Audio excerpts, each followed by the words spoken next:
Hi, good morning. I'm Deborah DeBoer. I am the Director of Education. I'm the Director of Special Projects. I do a lot of interesting things here at NASBAR these days. I am delighted to be speaking with Rafay Qamar this morning. And I'm going to start by saying, Rafay, you and I don't know each other very well at all. So I'm going to start by asking you to describe a little bit about your real estate journey. Yeah. First of all, thank you for having me. It's a pleasure. We've been looking forward to this for quite some time. We have. Been going back and forth. I am an immigrant. I moved to U.S. in '05. English is my third language. So just from the beginning, all the odds were stacked against me. Came here for education, came here for college, went to DePaul University, started to get into banking, finance world. My degree is in business and finance. But just really quickly realized that wasn't really the path I wanted to take. It wasn't gratifying. There wasn't much that I was getting out of it, long hours, but I just felt like something was missing, right? I mean, it just wasn't, like I said, gratifying. So in 2014, I resigned and got my license and got into real estate cold turkey. Didn't have the typical 6 month savings, or as they say. I just jumped straight into it, and that was my year one. I started with Coldwell Banker, which is one of the great companies out of Winnetka, and first year I was Rookie of the Year, about $10 million. And the whole business was built just on cold calling, prospecting. I wasn't allowed to reach out to any of my past clients. We had a very strict NDA with the bank.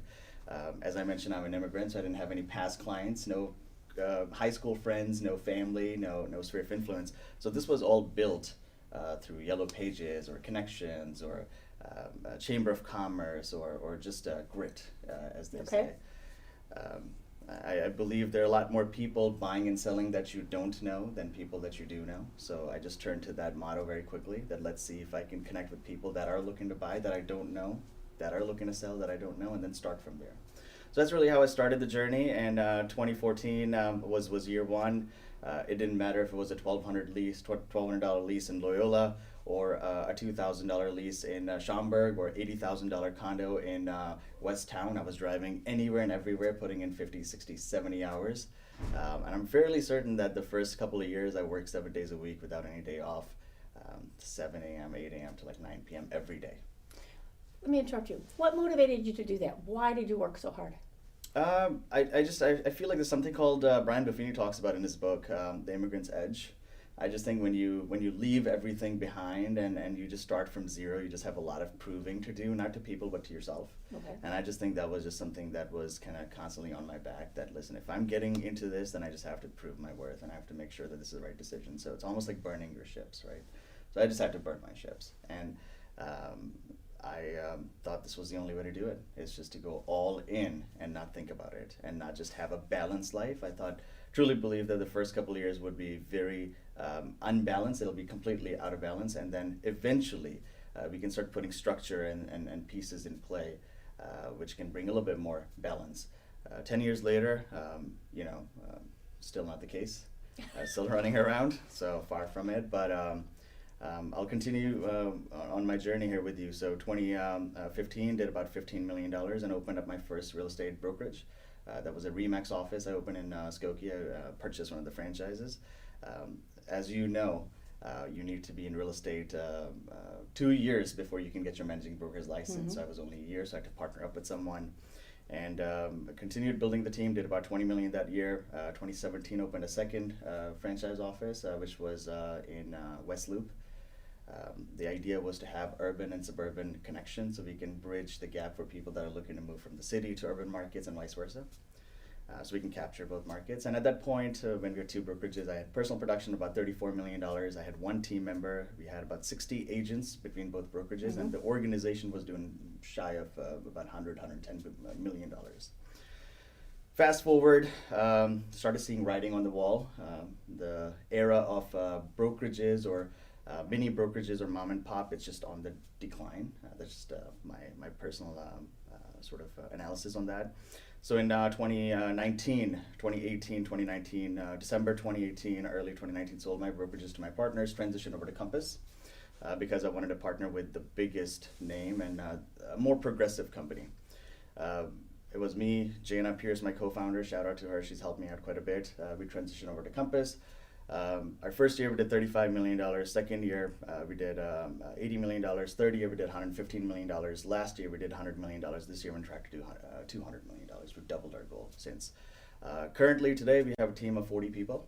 That's 36 agents, 4 staff members. We own and operate out of our private headquarter in Evanston, which is a 10,000 square foot former CrossFit gym. We turned that into a real estate office. Really cool space. We would love for you to stop by one of these days. I would love to stop by. We've got a really cool setup where we've got a massive bar in the middle, and the back half is connected with about 40, 50 desks and other ancillary businesses, and the front half is really for training, education, lounging, and hanging out. And that brings me here today to have an interview with you. You know, there was a big space in there that you sort of glossed over. During some of that period of time, business got really hard. Mm-hmm. And you just sort of didn't even blink an eye under that period of time when business got really hard. Mm-hmm. How did that happen that you just kind of kept cruising along during that period? Yeah, so, you know, I think one of the biggest blessings was the fact that I started when the business wasn't easy. I feel like a lot of people got in business after the COVID boom, essentially, and anything you could put in the market would sell with multiple offers. Any buyer you have wants to submit an offer because the rates were 2%, 2.5%, 3%, right? I mean, this was the easiest market. So here's a stat, right? There's 87% failure rate in real estate, as you know. Well, that's been gauged looking at 10-year timeline, a decade, going back 10 years. Now, the past 10 years, if you look at the history, that's been the bullish 10 years we've ever had. That's the biggest bull 10-year run we've had. So in the best market, if the failure rate is 87, imagine when the dust settles, right? Things are going to get a little bit more difficult. So going back to 2014, I think we were coming out from rock bottom. 2010, 2012 really was rock bottom. So we saw a lot of foreclosures still. The market was not as high. The average price points were still relatively lower. We still had to fight to make sure the listings would sell because there was more listing and more inventory than buyers. We still had to make sure for buyers we negotiated a good deal because people weren't just jumping on all these listings. So that really taught me the art of negotiation. And I think one of the biggest sort of strengths that I have really is when my clients hire me, they get one of the best negotiators, not to be braggadocious here or have any bravado, but I truly believe that if I am competing with someone, I can really negotiate the best deal possible without leaving money for the clients. But to answer your question, I think that's just how it's been. It's just rolling your sleeves up, understanding that markets, they're going to be good markets, bad markets. When it's a good market, it's a seller's market. Everyone's getting a great deal on listings. When it's a bad market, that's the time for buyers and investors. So we just have a massive database of about 110,000 people, and we're always looking for the right timing for certain clients. The idea is to be top of mind, tip of tongue at all times, and when it's right time, you have a pool of buyers and you reach out to them right there and be like, hey, listen, now it's time. Let's enter the market again. You're looking for investments. This is the right time. The cap rates are looking good. You're looking to sell the property. Hey, market values have gone up. Let's enter the market. Let's see if we can get you multiple offers on your property. I hope that answers the question. That does answer the question. Are you doing a commercial as well? We're doing very limited commercial. We do mostly apartment complexes, not any industrial or warehouses. But I would say we're about 80% residential and about 20% apartment complex and commercial. You interested in commercial? I like the idea of commercial. I think it's a slow play. It's a bit of a slow burn. I think there's not much emotion in that, which I like. Oftentimes when you're helping people purchase residential property, first-time buyers, first-time sellers, there's a lot of emotion. I think with commercial, it's very, as a matter of fact, it's very logical, it's very rational, it's number-based.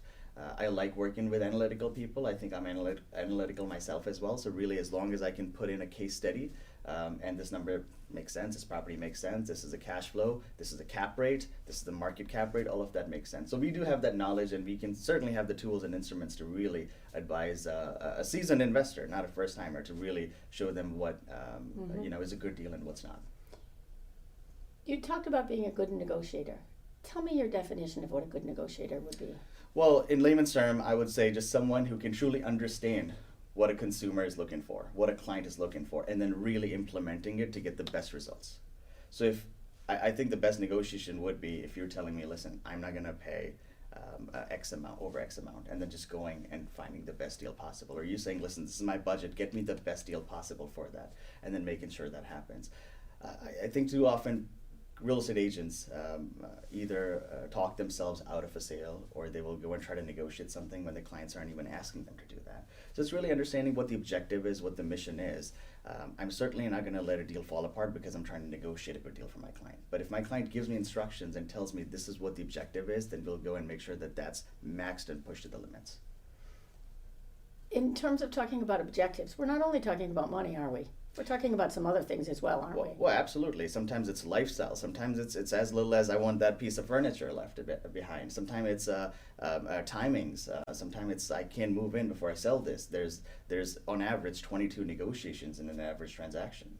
So you need someone who's very professional and seasoned and understands all realms of real estate. Someone who has a significant amount of transactions under their belt to make sure that they're negotiating properly. Because it's not just price, you said. That's absolutely accurate. It's so much more than that. Price is just tip of the iceberg. That's just the first point. There's so many points behind it. It's negotiating the inspection credits. It's negotiating appraisal values. It's negotiating closing timelines. It's negotiating post-close possessions, pre-close possessions. There's so much more that goes into it than just negotiating the price. And that's why, coming back to the first point, it's really understanding what the client's looking for and what's best for them, and then negotiating the best scenario for them. And it's really a partnership. I have never heard anyone say that before, that there are 22 points to negotiate. On average, I mean, there are about 22 points of negotiations. Now, I'm not just saying all real estate agents, but you've got the attorney. There's back and forth on attorney review. There's inspections. There's back and forth on inspection paperwork. There's the initial conversations. There's the negotiation on earnest money, negotiation on attorney inspection review, negotiations on tax credits, negotiation on closing dates. They're on average final walkthrough issues. On average, there's about 22 negotiations. We just don't see that, but there's a lot happening behind the scenes. We also don't talk about that, Rafi. And I've been thinking, I've been doing a lot of talking about buyer's agreements and talking about that we are very poor in the industry altogether about defining what our value is. Absolutely. To our clients. And our clients looking at us as our value is that we open the door. And what you just said is, what we never tell people is, there are, and I'm going to use your figure, there are 22 things that we're going to talk about that we have to address during this transaction that are going to bring you value, that I know how to do, that are going to bring you value in the end to get you your what you want in the end. Absolutely. Because oftentimes clients are hiring us, listen, I'll hire you if you can get me this property for this much. Well, it's not just the price. There's so much more on it. There's so much more on it. It's like saying, listen, get me a 5% interest rate. Well, how about the closing costs on the back end? How about everything, all the costs are being wrapped in a loan that you're going to have to pay amortize over a 30-year period? That could be tens of thousands of dollars, if not multiple seven-figure expenses. So on a bigger loan. So I really do believe there's a lot more that the clients don't see. And that's why it's very important to educate and sit down and not just open the door, like you said. Here's the problem. First of all, I think real estate agents are dime a dozen. There's so many. There's a joke, you can't really walk in the city a block without running into 4 to 5 real estate agents, right? It's in New Trier district, for every house, there are 5 real estate agents, right? I mean, these are stats and figures out there. So I really believe that there needs to be a higher barrier to entry. I truly believe I've heard that before from lots of people. I mean, you can't just pay $500, 90 hours, 100 hours of education. Now you can go and sell someone's largest asset, right? That's a lot of responsibility. You do it wrong way. I mean, that's really ruining a lot of things. It's chain of effects, butterfly effect, right? So I think, first of all, there should be, the barrier to entry should be a lot more, it should be higher. Maybe more expense. Maybe the license should cost more. Shouldn't be just $300, $400, $500. Above all, I think the exam should be significantly harder. If you're trying to practice financial advising or buy and sell securities, I mean, you have to have Series 6 and 7 and all these like different designations and renewals. I mean, these are not easy exams. So we definitely want to make sure that's set in place. And I think the most important thing is really allowing people not to go off on their own. I think they should really have to part with a team and have some sort of shadow work for a year. Really earn the right to sell real estate. And that's why I just think it's so loosely thrown. I mean, it's like, oh, you're a realtor. Of course you are. I mean, bet you're part-time.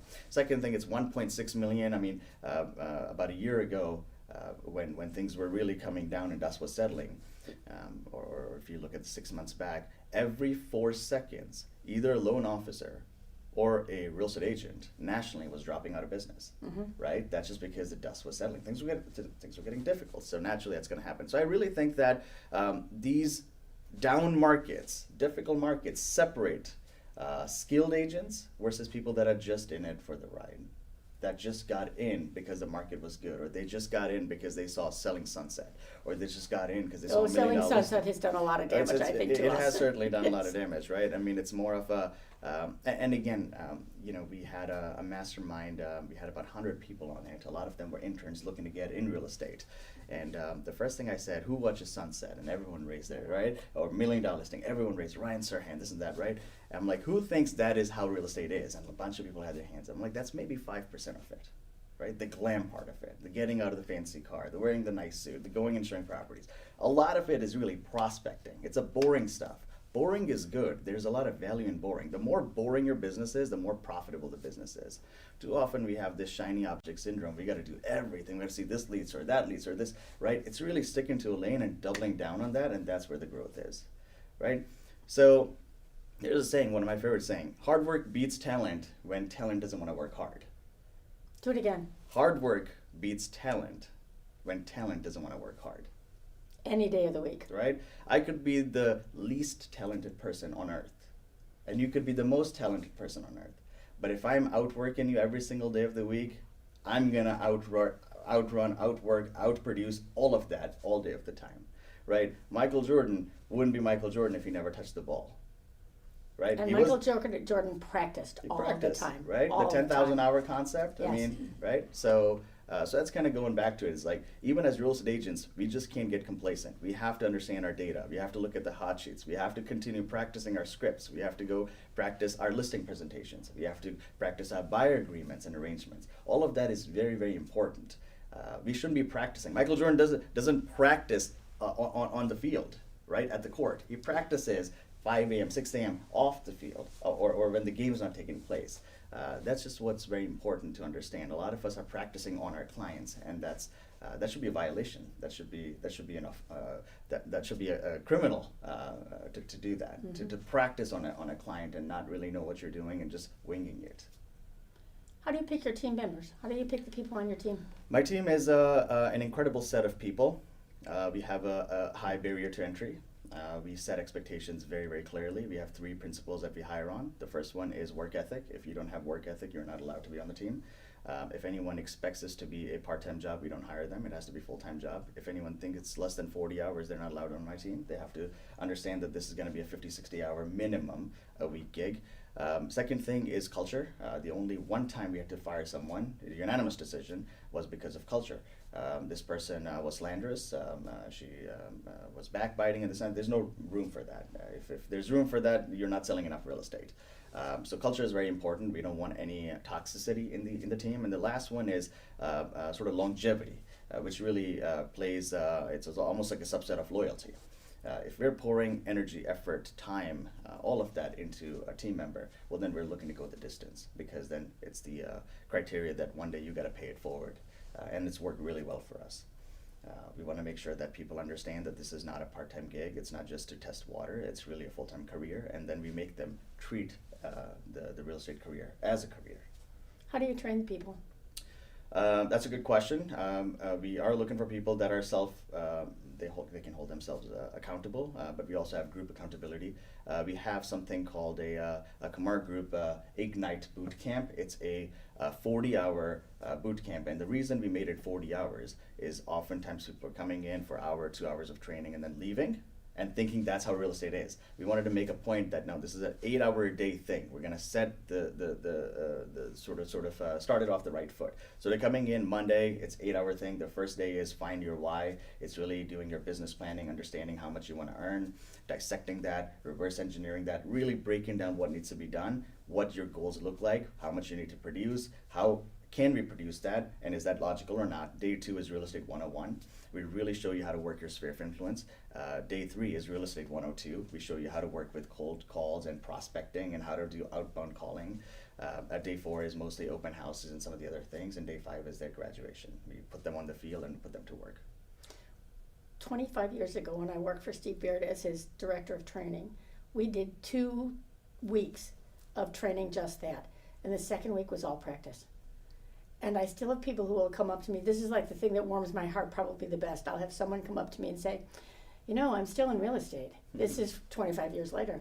And I'd say, well, that's good. I love when they say I'm still in real estate. Yeah. And I'd say, well, okay, well, what worked? She said, it was really easy. She said, I just did all the stuff you told me to do. Yeah. But what it was the practice that we did. She, you know, and she said, I believed you. You told me to do it, and I did it. But it was the practice. It was that we sent them out with the skill set to do what they were supposed to do. We just didn't tell them. We actually made them practice what they were supposed to do. That was the amazing part. First of all, everyone in our team, and we have a partner model, and I'll share that in a second, but everyone leads from the front. I will never ask a team member to do something that I have not done personally. I would never ask them to door knock or cold call or prospect or send mailers if I haven't done myself. Number 2, I think real estate is a very easy, I should say real estate is a very simple business. It's not an easy business, right? I say that because it's a handful of KPIs that we have to do. It's few things that we have to do. It's a very simple business. It's not easy because humans take path of least resistance. We get in our own way, right? We avoid and stop ourselves from doing what needs to be done. I'll give you an example. One of the KPIs, the most important KPI, top of the pyramid, is prospecting. You got to pick up the phone and make a call. Doesn't matter if it's cold call, past client, current client, or internet lead. You have to call, right? You have to talk to people. It's a contact sport. You have to speak to people.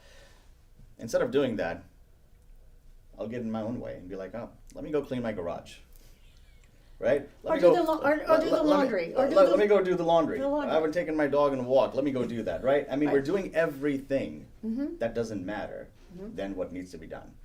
There's something called a Pareto rule. I'm sure you know, Deborah, you know what Pareto 80-20 rule, right? There are 20% of tasks and activities that we as real estate agents need to do that's going to move the needle 80% of the time. The reason there's 87% failure rate is because people are focusing on 80% of the garbage, 80% of the stuff that doesn't move the needle. That's why there's failure rate. What are the KPIs? Handful of KPIs: prospecting, showings, negotiations, open houses, break breads, mailers, thank you notes, handful of stuff. And again, the social media right now, the faster you can identify what your Pareto is, what your 20% is, and double down on that and do that 50, 60, 70 hours a week, the more successful you're going to be. And it's very difficult to then put you down and not see you be successful. We had new agents here this week, and we had someone who came in and said, I moved from California. I'm being inundated. I'm being drowned in information, and I don't know what to do most. She said, can you help me sort of organize? And I'm in front of these people, 20 people, and I'm trying to think fast on my feet. All right, what do I tell her to do? What am I in this? And I know she's drowning in information, and I'm drowning her in more information as I'm standing in front of the room. I said, okay, I'm going to just cut through all this. I said, every night, you've got business cards already? Okay. I said, every night before you go to bed, I want you to take 5 business cards and put them on your phone. I love that. Before you go to bed the next night, you have to give 5 people those business cards. I love that. I said, you can't go to bed tomorrow until you have given 5 people those business cards. I don't care if you're in the 7-Eleven at 11:45. Yeah, you you're have not to coming give. back home. You can't go back home till you give that person, because regardless of all this information that you're getting, your primary responsibility, what's going to make you money and keep you in this business, is that you have to say to people, who do you know that needs to buy or sell real estate? Absolutely. That's your primary responsibility. So all this drowning in information is correct, but we're going to cut through all the chase of all this. Once again, it's That's a simple business. It's a simple business. That's cutting through all the noise. Do that. She said, thank you. That helps me. I'll tell you this. When I got in real estate 2014, that was one of the objectives. You said 5. I had 3 cards at that time. I would leave them in my pocket in the morning. Every single night, I would put 3 cards in my pocket in my jacket. I didn't have the pocket squares at that time, so they were full of cards. And my objective was, I'm not coming home until I give 3 cards. There you go. The gold is in the database. Database is heart of your business, right? You need to build the database, whether that's through cold calling and prospecting, or whether it's sphere of influence, or meeting people at your gym, or meeting people at Starbucks, whatever the case is. Going back to what you said earlier, day 1, finding your why, doing your business planning. One of the things we do is called a SWOT analysis. I'm sure you're familiar with SWOT analysis. Strengths, weaknesses, opportunities, threats. Every single person has to do that. We spend about 40 minutes on that, and then about 5-10 minutes analyzing every single person individually. That's critical. for us, because that really tells us what their Pareto is. What are their strengths, and what do they believe are the opportunities? What are their weaknesses, and what do they believe are the threats, right? So we can really draw a line. I'm also a Six Sigma black belt, so I can really go in any organization, I can put a lead, kind of, these are the negatives, how do I convert them into positives? So for me, it was really easy to kind of sit down with someone and be like, all right, these are your opportunities. You're telling me this is your Pareto rule. Let's focus on these 5 KPIs. These are the Qamar Group standard KPIs. You have to do them. You must do them, right, to be on the team. But these are the other ancillary ones that I think 20% of the time you can experiment with this, but 80% of the time you have to do the ones that we're telling you. These are the proven, test of time, this works, right? So that's been very, very critical for us as well. That's how kind of we've built the team. We have, like I said, 40 incredibly amazing humans. Everyone has a different strength. If you've looked at our logo, it looks like a yin-yang, because we truly believe in leveraging each other's strengths and weaknesses. It's almost like a work family. It doesn't feel like we wake up and go to work. It truly feels like we go leave our home to go to another home, and that's how it is. And it's really incredible. The average age of a team member on our team is about 25, 26 right now. And that's a perfect demographic, because I think the biggest wave of buyers in the future are going to be millennials and Gen Zs. So we're just kind of nurturing and curating this army of incredible brokers that are truly trained the right way, learning from the best, and they're paying it forward. Terrific. I'm going to let you go. This was fabulous. Thank you so much for spending time with us Thank today. you for I enjoyed having me. this very much. Thank you so Absolutely. much. Thank you.